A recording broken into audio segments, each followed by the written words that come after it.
Hi everybody, quick reminder, don't forget to check out the on-screen end cards towards the end of the video, as well as the merch shelf and links down in the description below to explore my new Outcast comic book series. And I just have to say that I genuinely appreciate all of the support that's been shown for this new adventure. Now I hope you're having a great day, and let's dive in to Mastermind. Now he made his very first appearance in Brit, issue number 1, that was released in July of 2003. Although he made his very first appearance in the Invincible universe within Invincible issue number 31. Now his real name is unknown, although we assume the authorities do know his actual name.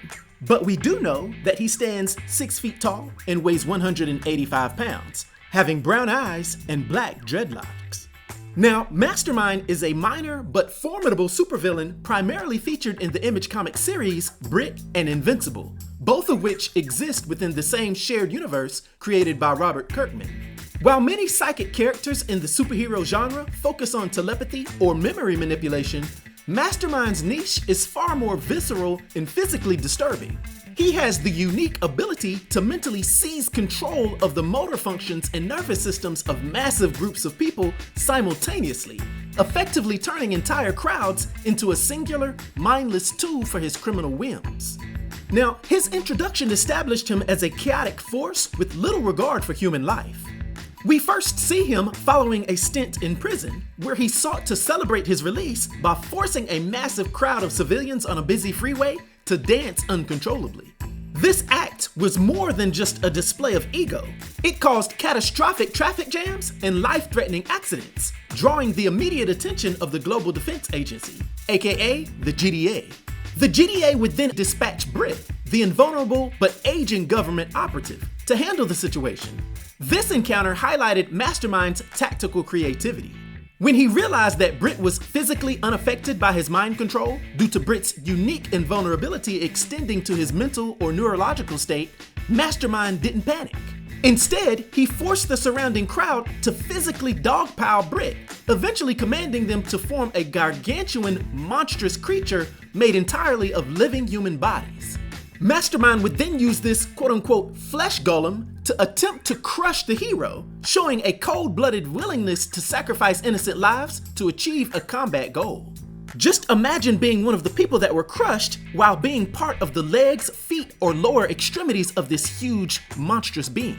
Now, Mastermind's power is categorized as mass neurological hijacking. Unlike traditional telepaths who might enter a mind to read secrets, Mastermind treats the human brain like a remote-controlled interface. He exhibits full body control of the individual, dictating every movement of his victims from simply walking to complex synchronized actions. To address the range and scale of his powers, he seems to be able to exert complete control over individuals up to 500 yards, and has demonstrated the ability to control hundreds if not thousands of people at once without showing significant mental strain. And as I just addressed, his most potent signature moves are his tactical constructs, or body piles, where he forces victims to interlock limbs and wait to create massive structures or weapons. The horror of this power lies in the consciousness of his victims. In many instances, those under his control remain fully aware and awake, watching their own bodies commit atrocities or walk into danger, completely unable to resist. Now, specifically within the context of the Invincible series, Mastermind is often used to demonstrate the sheer scale of the threats the GDA manages behind the scenes. Following his defeat by Brit, he was taken into GDA custody, where he was studied by Dr. Rogers. And while Rogers initially found him fascinating, he was eventually sidelined in favor of researching the more durable physiology of Brit. But overall, Mastermind remains a cult favorite villain because he represents the power to horror ratio that Kirkman excels at. He isn't out to conquer the galaxy, he's just a career criminal with a terrifying gift that makes every bystander a potential weapon against the heroes. Now, for his powers and abilities and his influence on the Image Comics universe, for my 1 to 10 rating, I'll give Mastermind a rating of 4, which is a rating of Journeyman.